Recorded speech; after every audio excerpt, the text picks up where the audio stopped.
Assalomu alaykum, aziz tomoshabinlar. Bugun siz bilan juda ham dolzarb va ochig'ini aytishim kerak, ko'pchilikni tashvishga solayotgan, ammo ayni paytda ko'pchilik e'tibor bermayotgan bir masala haqida suhbatlashamiz. Tayyorlaning, chunki bu ma'lumot sizning shaxsiy moliya holatingizga bevosita ta'sir qilishi mumkin. Agar siz bitta oddiy, ammo o'ta muhim harakatni amalga oshirmasangiz, sizga tegishli bo'lgan katta miqdordagi qo'shimcha to'lov yoki nafaqa shunchaki sizga yetib kelmasligi mumkin.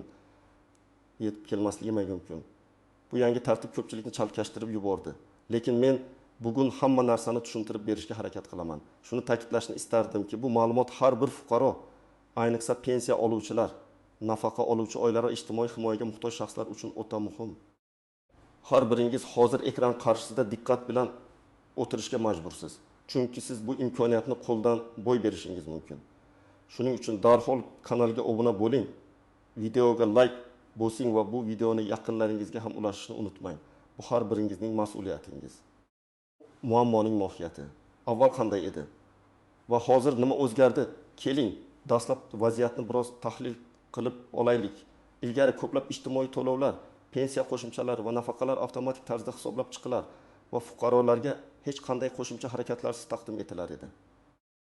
Misol uchun, pensiya miqdori mamlakatda belgilangan eng kam ish haqi oshganda yoki inflyatsiya darajasiga qarab o'zgartirilganda.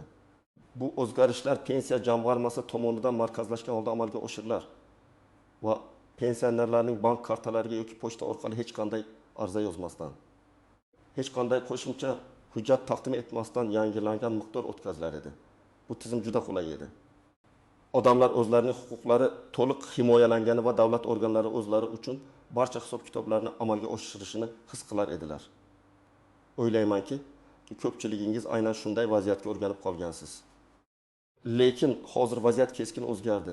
Aziz do'stlar, so'nggi paytlarda qabul qilingan bir qator yangi qarorlar va farmonlar natijasida ko'plab qo'shimcha to'lovlar va nafaqalarni olish tartibi butunlay boshqacha tus oldi. Hozirgi kunda sizga tegishli bo'lgan ba'zi bir qo'shimcha mablag'larni olish uchun afsuski sizdan faol harakat talab etilmoqda. Ya'ni avvalgidek kutib o'tirishning iloji yo'q. Siz o'zingiz tegishli organlarga murojaat qilishingiz, kerakli hujjatlarni taqdim etishingiz yoki maxsus platformalarda ro'yxatdan o'tishingiz shart.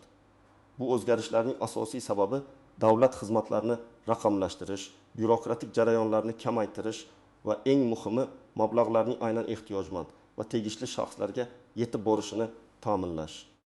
Ba'zan yangi tizim o'tmishdagi ko'plab xatoliklarni bartaraf etishga qaratilgan bo'ladi. Biroq bu o'zgarishlar ko'pchilik uchun tushunarsiz bo'lib qolayotgani achinarli. Hamma ham internetdan foydalana olmaydi. Hamma ham yangi qonun hujjatlarini kuzatib bormaydi. Natijada odamlar o'zlarining qonuniy haqqi bo'lgan pul mablag'laridan mahrum bo'lib qolmoqdalar. Bu holat albatta to'g'ri emas va biz uni bartaraf etishimiz kerak. Aynan shuning uchun men bugun bu mavzuni ko'tarmoqdaman. Batafsil tahlil. Nimalarni bilishingiz kerak, kim tashvishlanishi kerak va kimga kerak emas, keling endi eng muhim qismiga o'tamiz. Siz nimalarni bilishingiz kerak? Eng avvalo, sizga tegishli bo'lgan har qanday ijtimoiy to'lov yoki nafaqa turi bo'yicha amaldagi qonunchilikni va yangi tartiblarni tekshirishingiz zarur. Ayniqsa, quyidagi toifadagi fuqarolar diqqatli bo'lishlari shart. 1. Pensiya oluvchilar. Ayniqsa nafaqa miqdoriga qo'shimchalar, masalan, mehnat staji uchun, urush qatnashchilari uchun, faxriylar uchun, ayrim kasb egalari uchun belgilangan maxsus qo'shimchalar mavjud bo'lsa, ba'zi hollarda pensiya miqdoriga avtomatik ravishda kiritiladigan o'zgarishlar bo'lsa-da, ba'zi bir maxsus qo'shimchalar uchun, masalan, oila a'zolarini boqish uchun yoki nogironlik guruhi o'zgarganda yangi hujjatlar yoki ariza talab qilinishi mumkin. Masalan, agar sizning mehnat stajingizga oid yangi ma'lumotlar paydo bo'lgan bo'lsa yoki siz yaqinda biror unvon olgan bo'lsangiz, bu haqda pensiya jamg'armasiga o'zingiz xabar berishingiz kerak bo'ladi. 2. Nogironligi bor shaxslar. Agar sizning nogironlik guruhingiz o'zgargan bo'lsa yoki muddatli nogironlik tasdig'ingiz muddati tugab, yangi muddatga tasdiqlangan bo'lsa, barcha tegishli hujjatlarni, nogironlik guvohnomasi, tibbiy xulosalar tezda taqdim etishingiz shart. Aks holda sizga belgilangan qo'shimcha nafaqalar yoki imtiyozlar bekor qilinishi yoki kechikishi mumkin. Kam ta'minlangan oilalar va yosh oilalar, bolalar nafaqalari, moddiy yordam va boshqa ijtimoiy ko'mak turlari uchun yangilangan arizalar talab qilinishi mumkin. Ko'pincha bu to'lovlar ma'lum bir muddatga belgilanadi va muddat tugagandan so'ng siz qayta ariza berishingiz kerak bo'ladi. Oldin bu haqida pochta orqali xat kelardi. Endi esa bunday ogohlantirishlar elektron tarzda, hatto ba'zida umuman ogohlantirishsiz amalga oshirilmoqda. Misol uchun, ijtimoiy himoya yagona reyestri orqali beriladigan nafaqalar har 6 oyda bir marta qayta ko'rib chiqilishi mumkin. Agar siz belgilangan muddatda qayta ariza bermasangiz, nafaqa to'xtatiladi. 4. Bolalar uchun nafaqa oluvchilar. Ba'zi nafaqalar, masalan, yoshga doir bolalar nafaqasi yoki maktabga tayyorgarlik uchun bir martalik yordam har yili qayta rasmiylashtirishni talab qilishi mumkin. Bu ayniqsa yangi o'quv yili oldidan yoki yangi yil arafasida joriy etiladigan bir martalik to'lovlar uchun muhim. Kim tashvishlanishi kerak? Har kim davlatdan qo'shimcha to'lov, imtiyoz yoki nafaqa olgan yoki olishni kutayotgan bo'lsa, bu ro'yxatga yuqorida sanab o'tilgan barcha toifalar kiradi. Siz o'zingizning huquqlaringiz va majburiyatlaringizni bilishingiz shart. Kim tashvishlanmasligi kerak? Umuman olganda, agar siz faqat asosiy pensiya oluvchi bo'lsangiz va sizning shaxsiy ma'lumotlaringizda, oilaviy ahvolingizda, mehnat faoliyatingizda yoki sog'lig'ingizda hech qanday o'zgarish bo'lmagan bo'lsa va sizga hech qanday qo'shimcha maxsus to'lovlar belgilanmagan bo'lsa, sizning holatingizda avtomatik hisoblash tizimi ishlashda davom etishi mumkin.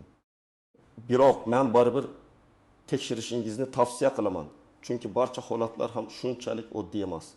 Ehtiyotkorlik hech qachon zarar qilmaydi. Keling, endi bir nechta real hayotiy misollarga to'xtalib o'tamiz. Birinchi misol, Mariya opa 7 yoshda. U bolalikdan nogiron bo'lgan qizini tarbiyalaganligi uchun pensiyasiga qo'shimcha to'lov olish huquqiga ega edi. Qizining sog'lig'i yomonlashgani bois u uzoq vaqt davomida kasalxonada yotdi va Mariya opa qizini boqishi uchun qo'shimcha 3000 so'm olishi kerak edi. Lekin bu qo'shimcha to'lov avtomatik tarzda kelmaydi. Chunki bu holat uchun shaxsiy ariza va qizining tibbiy xulosalari bilan birga pensiya jamg'armasiga murojaat qilish zarur edi. Mariya opa oldingi tartiblarga o'rganib qolganligi sababli bu haqda hech qanday choralar ko'rmadi. Uning qo'shnisi bu haqida aytganida Mariya opa bu yangilikka e'tibor bermadi. Avtomatik keladi deb o'yladi. Natijada u 6 oy davomida har oyda olish kerak bo'lgan 300 ming so'm, ya'ni jami 1800 ming so'm mablag'dan mahrum bo'ldi. Afsuski bu pullarni endi qaytarishning iloji yo'q. Chunki ariza taqdim etilmagan muddat uchun to'lovlar hisoblanmaydi. Bu Mariya opaning oilasi uchun sezilarli moliyaviy yo'qotish bo'ldi. Ikkinchi misol.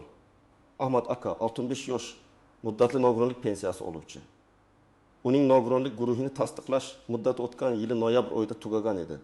U dekabr oyida tibbiy mehnat ekspert komissiyasidan o'tib, nogironlik guruhini qayta tasdiqladi. Yangi tasdiqlovchi hujjat qo'lga kelgan bo'lsa ham, Ahmad aka pensiya jamg'armasiga bu yangi ma'lumotni yetkazib bermadi. U oldingidek ularning o'zlari hammasini bilishadi-ku deb o'yladi. Lekin yangi tartibga ko'ra, TMAKdan olingan ma'lumotlar pensiya jamg'armasiga avtomatik tarzda har doim ham darhol yetib bormasligi mumkin. Ba'zi hollarda, ayniqsa tizim yangilanayotgan paytda ma'lumot uzatishda kechikishlar kuzatilishi mumkin. Natijada Ahmad akaga yanvar oyidan boshlab nogironlikka oid qo'shimcha to'lovlar to'xtatildi. Unga faqat asosiy pensiya miqdori keldi. U buni bilib, qachonki bank kartasiga odatdagidan kamroq pul kelganda bilib qoldi.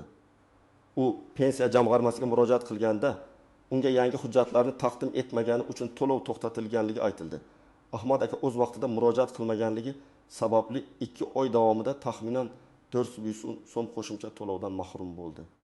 Endi u ariza yozgach to'lovlar faqat shu oydan boshlab qayta tiklandi. Ammo o'tgan oylar uchun mablag'lar qaytarilmaydi. Uchinchi misol. Yosh oila 2 farzandli kam ta'minlanganlik bo'yicha nafaqa olayotgan edi. Har bir farzand uchun yil oxirida davlat tomonidan 1,2 ming so'mdan bir martalik qo'shimcha to'lov belgilangan edi. Bu haqida ko'pchilik xabardor bo'lgan, biroq bu to'lovni olish uchun ijtimoiy himoya yagona reyestr platformasida o'z ma'lumotlarini yangilash va maxsus bir martalik yordam tugmasini bosish kerak edi. Oilaning boshlig'i ish bilan band bo'lgani sababli bu haqida unutdi. Ular bu pullar avtomatik tarzda bank kartasiga kelishini kutishgan. Yangi yil o'tdi, lekin hech qanday qo'shimcha pul kelmadi. Natijada ular o'zlarining 2 farzandi uchun umumiy 300 ming so'mlik bir martalik yordamdan mahrum bo'ldilar. Bu misollar shuni ko'rsatadiki, yangi tizimga ko'ra fuqarolardan aktiv ishtirok talab etiladi. Istisnolar, tuzoqlar va ko'zdan panoh bo'lgan jihatlar. Endi esa ushbu yangi tartibdagi ba'zi istisnolarga, tuzoqlarga va odatda ko'zdan panoh bo'ladigan nozik jihatlarga e'tibor qarataylik. Bu qism ayniqsa muhim, chunki ko'pchilik aynan shu yerda adashadi. Istisnolar: bin, avtomatik yangilanuvchi to'lovlar. Ba'zi nafaqa turlari yoki pensiya qo'shimchalari haqiqatan ham avtomatik tarzda yangilanadi. Misol uchun yoshga doir oddiy pensiyalar. Agar sizning mehnat stajingizda yoki oilaviy holatingizda hech qanday o'zgarish bo'lmasa, har doim ham qo'shimcha murojaatni talab qilmaydi. Davlat miqyosida pensiyalar oshirilganda bu o'zgarishlar avtomatik tarzda hisobga olinadi. Biroq bu har doim ham shunday bo'ladi degani emas. Sizning holatingizga mos keladigan barcha ma'lumotlarni tekshirib olishingiz shart. 2. Yangi tashkil etilgan to'lovlar.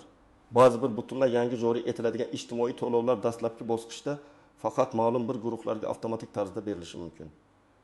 Masalan, agar hukumat biror yangi yordam turini joriy etsa va unga faqat ma'lum yoshdagi bolali oilalar avtomatik tarzda saralangan bo'lsa, ular uchun dastlabki to'lov avtomatik kelishi mumkin.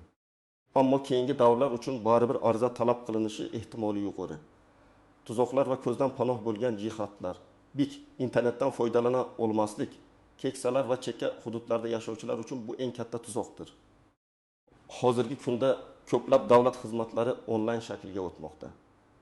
Agar siz internetdan foydalanishni bilmasangiz yoki imkoniyatingiz bo'lmasa, bu siz uchun katta muammo bo'lishi mumkin.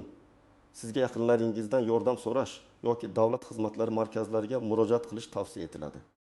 Ammo qanday murojaat qilish kerakligini bilmaslik ham bir muammo. 2. Muddatlarni noto'g'ri tushunish. Ko'plab nafaqalar va qo'shimcha to'lovlar aniq belgilangan muddatlar ichida rasmiylashtirilishi kerak. Masalan, ba'zi bir moddiy yordam turlari har 6 oyda bir marta yangilanishi lozim. Agar siz bu muddatni o'tkazib yuborsangiz, sizga tegishli bo'lgan mablag'lar shunchaki berilmaydi va keyinchalik kechiktirib ariza berganingizda ham o'tgan muddat uchun to'lovlarni qaytarib olishning imkoni bo'lmaydi.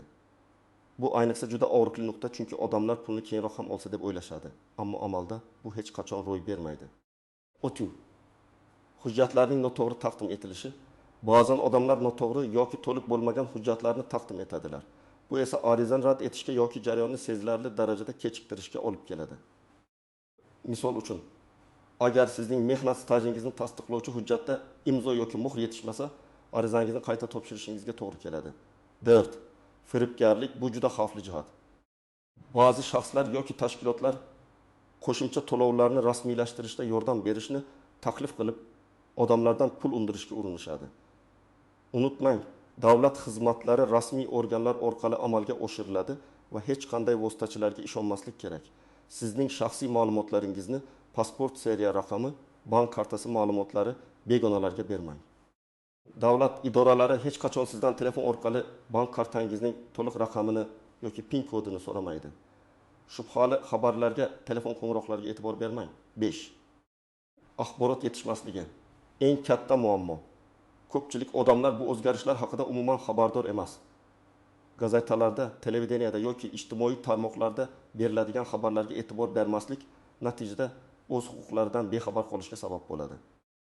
Huquq portallari mypong.uz yoki pensiya jamg'armasi saytida e'lon qilingan yangiliklarni muntazam ravishda kuzatib borish juda muhim. 6. Reglamentlardagi kichik tafovutlar. Ba'zi qo'shimcha to'lovlar uchun hududlar bo'yicha reglamentlarda kichik tafovutlar bo'lishi mumkin. Masalan, Toshkent shahrida joriy etilgan bir kichik imtiyoz viloyatlarda hali joriy etilmagan bo'lishi mumkin. Shu sababli aynan siz yashayotgan hududga tegishli bo'lgan ma'lumotlarni aniqlashtirish zarur. 7. Murojaat vaqti. Yangi qoidalar ko'pincha amalga oshirilgan sanadan boshlab hisobga olinadi. Agar siz oldinroq murojaat qilmagan bo'lsangiz, o'tgan muddatdagi pullarni ola olmaysiz.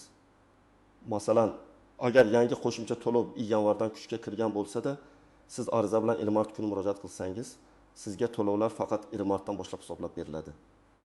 Yanvar va fevral oylari uchun pullar sizga berilmaydi. Bu esa o'z vaqtida harakat qilmaganlik uchun to'lanadigan narx hisoblanadi. Amaliy maslahatlar, tomoshabin nima qilish kerak? Xo'sh, azizlar, endi nima qilishimiz kerak? Siz o'zingizning haqli to'lovingizdan mahrum bo'lmasligingiz uchun aniq va tushunarli harakatlar rejasini tuzib chiqdim. Bu qadamlarni diqqat bilan o'qing va amal qiling. Bir rasmiy manbalarni tekshiring. Eng birinchi qadam bu rasmiy manbalardan ma'lumot olish. Quyidagi manbalarga murojaat qilishingiz mumkin. Pensiya jamg'armasining rasmiy veb sayti, Pension.uz, Davlat xizmatlari agentligining yagona interaktiv portali, MyBond.uz, yagona darcha markazlari ham shu agentlikka tegishli. Ijtimoiy himoya agentligining rasmiy veb sayti. Mahalliy hokimliklarning rasmiy saytlari yoki ijtimoiy tarmoqlardagi sahifalari. Ishonchli yangiliklar saytlari va davlat televideniyesi orqali beriladigan rasmiy e'lonlar. Hech qachon shubhali xabarlar va manbalarga ishonmang. 2. O'zingizning toifangizni aniqlang. Siz qaysi toifaga mansubsiz? Pensiya oluvchi qaysi turdagi pensiya? Nogironligi bor shaxs, kam ta'minlangan oila bolar nafaqasi oluvchi yoki boshqa ijtimoiy yordam oluvchi shaxsmisiz? Sizning toifangizga tegishli bo'lgan aniq talablarni bilib oling. 3. Kerakli hujjatlarni to'plang. Ko'pchilik holatlarda sizdan quyidagi hujjatlar talab qilinishi mumkin. Pasport asl nusxasi va nusxasi, pensiya guvohnomasi agar mavjud bo'lsa, mehnat daftarchasi yoki mehnat stajini tasdiqlovchi boshqa hujjatlar. Nikoh guvohnomasi, farzandlarning tug'ilish guvohnomalari, nogironlikni tasdiqlovchi hujjat, demak ma'lumotnomasi, bank kartasi ma'lumotlari, karta raqami va rekvizitlar. Ayrim holatlarda oilaning daromadlari haqidagi ma'lumotnoma, ish joyidan yoki soliq idorasidan. Yashash joyi bo'yicha ma'lumotnoma, barcha hujjatlaringizning asl nusxasini va bir necha nusxasini tayyorlab qo'ying. Ba'zan sizga notarius tomonidan tasdiqlangan nusxalar ham kerak bo'lishi mumkin. 4. Qayerga murojaat qilish kerakligi. Pensiya jamg'armasi filiallari. Agar siz pensiya yoki unga qo'shimcha to'lovlar bilan bog'liq masalada murojaat qilmoqchi bo'lsangiz, yashash joyingizdagi pensiya jamg'armasi filialiga borishingiz kerak. Davlat xizmatlari markazlari yagona darcha, ko'plab ijtimoiy yordam turlari, bolalar nafaqalari, moddiy yordam va boshqa davlat xizmatlari aynan shu markazlar orqali rasmiylashtiriladi. Ular sizga hujjatlarni tayyorlashda ham yordam berishi mumkin. Bu markazlar deyarli barcha shaharlar va tuman markazlarida mavjud. MyPokbuz portali orqali onlayn. Agar siz internetdan foydalanishni bilsangiz va elektron raqamli imzoga ega bo'lsangiz, ko'plab arizalarni uyda o'tirib MyPokbuz orqali onlayn tarzda topshirishingiz mumkin. Bu eng qulay va tezkor usul. Elektron raqamli imzoning qanday olinishini ham MyDocGov.uz saytidan bilib olishingiz mumkin. 5. Ariza yozish va hujjatlarni taqdim etish tartibi. Shaxsan borish. Agar siz davlat xizmatlari markaziga yoki pensiya jamg'armasiga shaxsan borsangiz, mutaxassis sizga kerakli arizani to'ldirishda yordam beradi. Arizani to'ldirgandan so'ng barcha hujjatlarning to'liq ekanligini va to'g'ri to'ldirilganligini tekshirib oling. Mutaxassis sizga arizaning qabul qilinganligi haqidagi kvitansiyani berishi shart. Bu kvitansiyani saqlab qo'ying, u sizning murojaatingiz dalili bo'ladi. Onlayn ariza, MyBond.uz orqali ariza berishda tizim sizga qadam-baqadam ko'rsatmalar beradi. Siz shaxsiy ma'lumotlaringizni kiritasiz, kerakli hujjatlarning skaner qilingan nusxalarini yuklaysiz va elektron raqamli imzo bilan tasdiqlaysiz. Arizani yuborganingizdan so'ng sizga elektron tasdiqnoma keladi va arizaning holatini portal orqali kuzatib borishingiz mumkin. Ariza shaklida barcha ma'lumotlarni to'g'ri va aniq ko'rsatganingizga ishonch hosil qiling. Ism sharifingiz, tug'ilgan sanangiz, yashash manzilingiz, bank rekvizitlaringiz kabi ma'lumotlarda xatolik bo'lmasligi kerak. Hatto bitta kichik xato ham arizangizni rad etilishiga sabab bo'lishi mumkin. 6. Muddatlarga rioya qiling. Yuqorida aytib o'tganimdek, muddatlar juda muhim. Agar biror nafaqa turi ma'lum muddatda yangilanishi kerak bo'lsa, bu haqda oldindan xabar toping va muddat tugamasidan avval harakat qiling. Bu sizni moliyaviy yo'qotishlardan asraydi, yetaydi. Arizangizning natijasini kuzating. Hujjatlarni topshirgandan keyin sizga ma'lum bir muddat ichida javob berilishi kerak. Bu muddatni aniqlang va agar javob kelmasa, yana murojaat qiling yoki arizangizning holatini tekshiring. Davlat xizmatlari markazidan olingan kvitansiyada yoki MyDocGov.uz portalidagi shaxsiy kabinetingizda arizangizning holatini kuzatib borishingiz mumkin. Ba'zan texnik muammolar yoki boshqa sabablar bilan javob kechikishi mumkin. Shuning uchun faol bo'lishingiz kerak. Umid qilamanki, bu batafsil ko'rsatmalar sizga o'z haqlaringizni himoya qilishda va davlatdan tegishli qo'shimcha to'lovlarni olishda yordam beradi. Unutmang, endi davlat siz uchun hamma narsani avtomatik qilib bermaydi. balki sizdan ham faollik kutadi. Bu o'z navbatida mablag'larning yanada shaffof va adolatli taqsimlanishiga yordam berishi kerak. Xulosa va yakuniy chaqiriq, aziz do'stlar, bugungi videoda juda muhim mavzuni muhokama qildik. Katta miqdordagi qo'shimcha to'lov sizga yetib kelmasligi mumkin agar siz yangi tartibga ko'ra talab qilinadigan bitta muhim harakatni amalga oshirmasangiz. Davlat xizmatlarining raqamlashtirilishi va yangi tartiblarning joriy etilishi natijasida ko'plab ijtimoiy to'lovlar va nafaqalarni olish uchun sizdan faol murojaat qilish talab etiladi. Sizga tegishli bo'lgan har qanday qo'shimcha to'lovni yo'qotmaslik uchun rasmiy manbalarni tekshiring. O'zingizning toifangizni aniqlang, kerakli hujjatlarni to'plang va belgilangan tartibda murojaat qiling. Muddatlarga rioya eting va firibgarlardan ehtiyot bo'ling. Har bir qadamni diqqat bilan bajaring va o'zingizning haqli mablag'ingizdan mahrum bo'lmang. Men chin dildan umid qilamanki, bu ma'lumot sizga juda foydali bo'ldi va siz o'zingizning qonuniy haqli to'lovlaringizdan quruq qolmaysiz. Sizning moliyaviy xavfsizligingiz bizning kanalimiz uchun eng muhim masalalardan biridir. Sizning fikringiz biz uchun juda qimmatli. Bu mavzu bo'yicha qanday fikrdasiz? Siz shunga o'xshash vaziyatlarga tushganmisiz? Izohlarda o'z tajribangizni yozib qoldiring. Bu boshqa tomoshabinlar uchun ham foydali bo'lishi mumkin. Videoga like bosing va kanalga obuna bo'lishni unutmang. Chunki oldinda sizni yana ko'plab foydali va dolzarb ma'lumotlar kutmoqda. O'zingizni va yaqinlaringizni asrang. Keyingi videolarda ko'rishguncha